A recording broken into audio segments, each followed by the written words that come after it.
ini, kita akan diperlihatkan pada Gi-hun dan teman-temannya yang masih harus terus berjuang melakukan apapun agar bisa bertahan di dalam permainan yang lebih gila dan mematikan.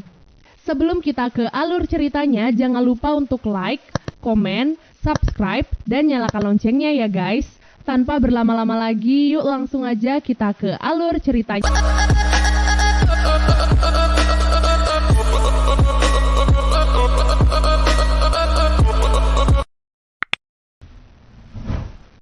Part kedua kali ini dimulai dengan diperlihatkan para peserta yang berhasil menyelesaikan tantangan gulali sebelumnya. Setelah lelah bermain, para peserta pun diberikan cemilan untuk masing-masing orang.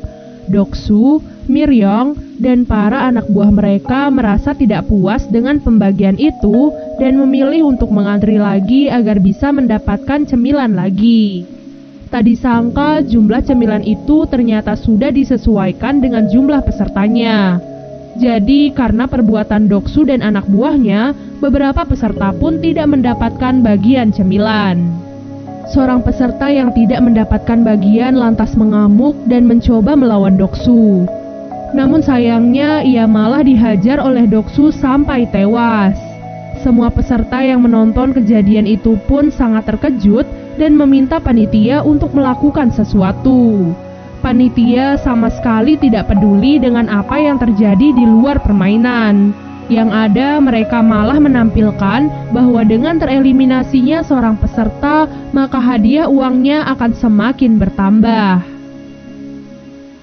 Tak disangka hal itu pun membuat Doksu dan para anak buahnya menjadi berpikir untuk membunuh peserta lain agar saingan mereka menjadi berkurang. Tanpa sadar, para peserta pun mulai terbagi menjadi beberapa kubu. Mereka pun saling bekerja sama untuk mempertahankan anggota-anggota di dalam kubu mereka. Di waktu yang sama, terlihatlah seorang peserta yang sedang melakukan sesuatu dengan beberapa panitia secara rahasia.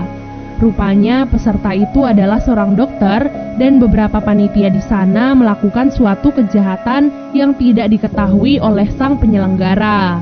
Jadi, para panitia itu melakukan jual beli organ para peserta yang sudah mati dan si dokter ditugaskan untuk mengambil organ-organ mereka dengan imbalan ia akan diberikan informasi tentang permainan selanjutnya yang akan mereka mainkan. Dengan mendapatkan informasi tersebut, si dokter bisa mempersiapkan dirinya terlebih dahulu sebelum permainan itu dimulai. Pada malam harinya, seperti biasanya, lampu ruangan mereka akan dimatikan agar mereka bisa beristirahat.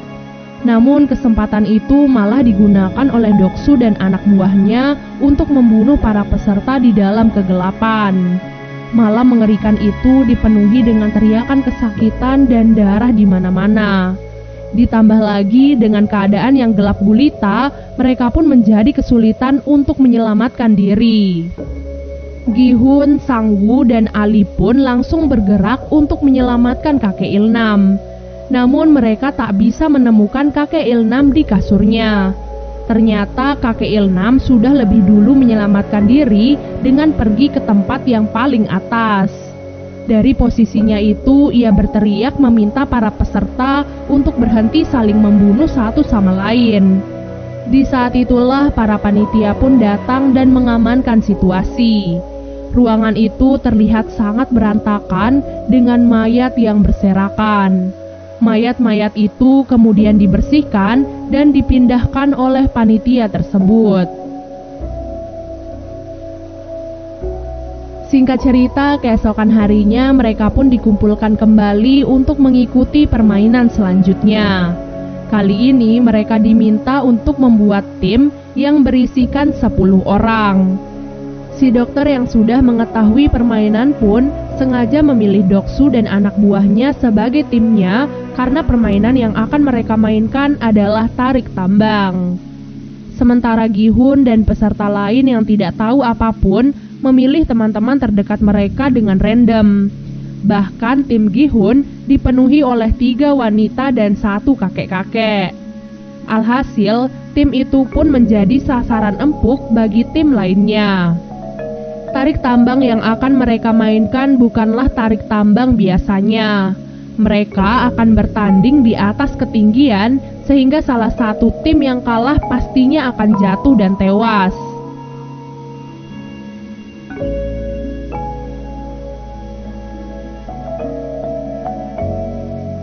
Singkat cerita, tibalah saat tim Gi-hun akan melawan tim lain yang terlihat lebih kuat.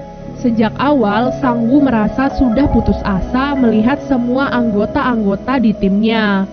Namun, tepat sebelum permainan dimulai, kakek Il-nam pun membagikan tips dan trik yang dahulu biasa ia pakai saat bermain tarik tambang. Kini yang mereka perlukan hanyalah kerjasama tim dan saling percaya. Pada awalnya, trik kakek Il-nam pun berhasil mereka lakukan, namun sayangnya karena pihak lawan sangatlah kuat, mereka pun tetap saja tak bisa mengalahkannya.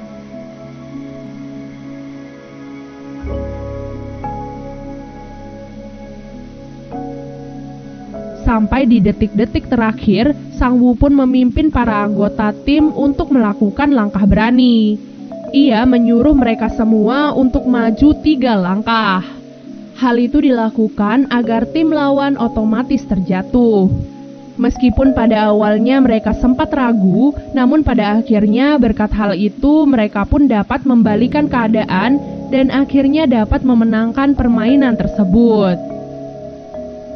Di akhir permainan, dari 80 peserta, kini tersisalah 40 peserta yang masih bertahan.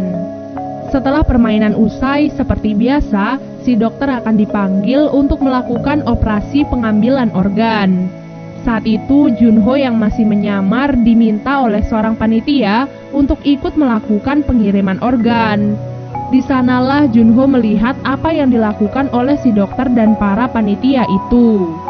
Mereka mengambil organ-organ penting dari mayat peserta yang sudah tereliminasi. Organ-organ itu nantinya akan dijual agar mereka bisa mendapatkan uang. Setelah menyelesaikan tugasnya, dokter itu pun meminta imbalannya pada para panitia. Namun para panitia itu mengaku belum mengetahui apa permainan selanjutnya. Hal itu tentu saja membuat si dokter pun sangat marah. Karena jika malam ini ia tidak mendapatkan info apapun, maka Doksu pasti akan langsung membunuhnya. Dengan pisau operasinya, ia pun langsung membunuh seorang panitia dengan brutal. Setelah itu, ia pun keluar dan kabur dari ruangan labirin tersebut dan dikejar oleh seorang panitia. Sampai akhirnya mereka pun tiba di ruangan permainan sebelumnya. Di sana si panitia mencoba menenangkan si dokter karena ia tak ingin frontman atau si penyelenggara mengetahui rahasia mereka. Namun sayangnya keributan itu pun langsung diketahui oleh frontman. Tak ingin membuang waktu, ia pun langsung membunuh si panitia itu dan juga si dokter. Frontman sebenarnya tidak peduli dengan kejahatan yang mereka lakukan di belakangnya. Namun dalam permainan itu, ia sangat menjunjung tinggi kesetaraan. Ia tak ingin ada peserta yang diperlakukan spesial di sana. Ia percaya bahwa setiap orang berhak mendapatkan kesempatan terakhir untuk mempertahankan hidup mereka dengan adil. Di waktu yang sama, Junho dan seorang panitia menyusup lewat pintu rahasia. Keduanya ditugaskan untuk mengirim organ-organ sebelumnya kepada para pembeli. Tak disangka setelah melewati jalan rahasia itu, panitia itu pun menodongkan pisau ke arah Junho. Ternyata ia selama ini sudah curiga pada Junho karena sudah bersikap aneh. Untuk melindungi dirinya, Junho pun mengeluarkan pistolnya. Dengan pistol itu, ia pun membunuh panitia itu dan menyusup masuk ke dalam ruangan frontman. Sementara itu, frontman dan para panitia pun melihat mayat panitia lain yang tertembak. Dari peluru di kepalanya, frontman yakin bahwa peluru itu adalah peluru dari pistol polisi. Alhasil, ia pun segera mengerahkan semua panitia untuk mencari penyusup tersebut.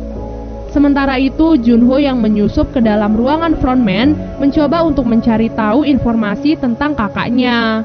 Dari puluhan berkas-berkas di sana, ia pun menemukan fakta bahwa kakaknya memang pernah menjadi peserta dalam permainan tersebut. Setelah itu, waktu permainan selanjutnya pun tiba.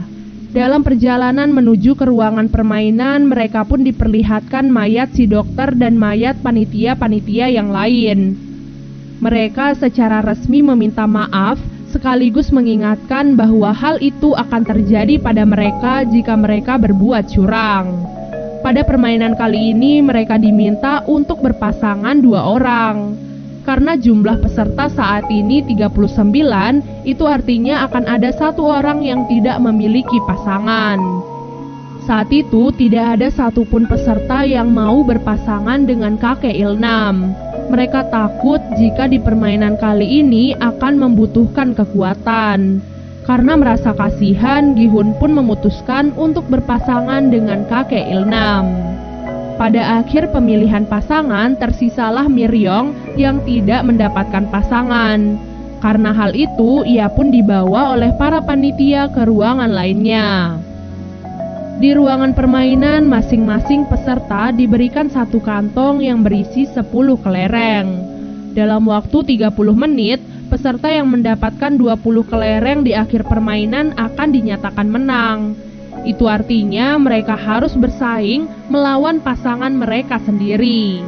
Gi-hun yang berpasangan dengan kakek Ilnam berusaha menyadarkannya karena saat itu penyakit kakek Ilnam sedang kambuh. Sehingga ia pun tidak peduli dengan permainan dan berkeliling di sekitar arena. Hal itu tentu membuat Gi-hun panik dan terpaksa membentak kakek Ilnam.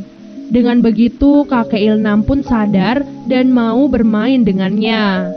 Mereka memutuskan untuk bermain tebak-tebakan. Mereka hanya perlu menebak jumlah kelereng di tangan lawan, apakah ganjil atau genap. Tak disangka kakek Ilnam ternyata berkali-kali menebak benar yang membuatnya menang banyak. Hal itu pun membuat Gi-hun semakin panik. Sementara Sang-woo yang berpasangan dengan Ali memutuskan untuk bermain secara adil. Dalam permainan itu, Ali pun menang dan mendapatkan kelereng yang cukup banyak. Ali merasa bersalah dan tidak tega pada Sang-woo. Namun mau tidak mau, salah satu dari mereka pasti akan mati. Sang-woo yang sudah kalah memutuskan untuk memanfaatkan kepolosan Ali dan menipunya. Ia mengambil semua kelereng Ali dan menukarnya dengan batu. Dengan begitu, ia pun berhasil lolos dari permainan kali ini.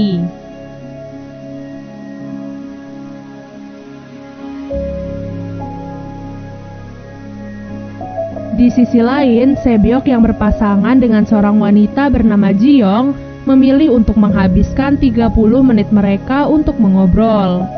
Dari sana, Ji-young pun menyadari bahwa Sebyok lebih pantas untuk selamat daripada dirinya. Mengingat Ji-young selama ini hidup sebatang kara dan tidak ada satupun orang yang akan menunggunya bebas.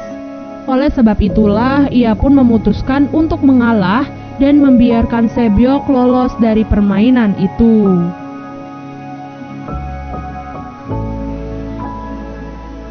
Kembali kepada kakek Ilnam dan Gi-hun. Saat itu kelereng Gi-hun hanya tersisa 1. Itu artinya tinggal 1 langkah saja kakek Ilnam akan berhasil menang dalam permainan kali ini. Tak disangka Gi-hun salah menebak pada kesempatan terakhirnya. Namun karena penyakitnya, kakek Ilnam pun lupa apa tebakan dari Gi-hun. Karena hal itu, Gi-hun pun mengganti tebakannya sehingga ia pun berhasil menang. Hal itu terus dilakukan oleh Gi-hun agar bisa membalikan keadaan. Sampai akhirnya kelereng kakek Ilnam pun hanya tersisa 1. Saat itu, kakek Ilnam pun menyarankan agar mereka bermain 1 ronde lagi, namun harus mempertaruhkan semuanya. Gi-hun yang mendengar hal itu merasa tidak adil, karena ia memiliki 19 kelereng, sementara kakek Ilnam hanya memiliki 1 kelereng. Mendengar hal itu, kakek Ilnam pun berkata bahwa selama permainan tadi, ia tahu bahwa dirinya telah dibodohi oleh Gi-hun. Namun, ia sengaja membiarkan Gi-hun melakukan hal itu. Gi-hun yang mendengar hal itu pun merasa sedih dan bersalah. Kakek Ilnam pun meraih tangan Gi-hun dan memberikan 1 kelereng terakhirnya pada Gi-hun. Kemudian kakek Ilnam pun berterima kasih kepada Gihun yang sudah merawatnya selama ia berada di sana. Dan berkat Gihun juga kakek Ilnam merasa bahagia di sisa-sisa terakhir hidupnya. Tepat setelah mengatakan hal itu, waktu pun habis. Kakek Ilnam, Ali, dan yang lainnya pun dinyatakan tereliminasi dan ditembak hingga tewas. Dan part kedua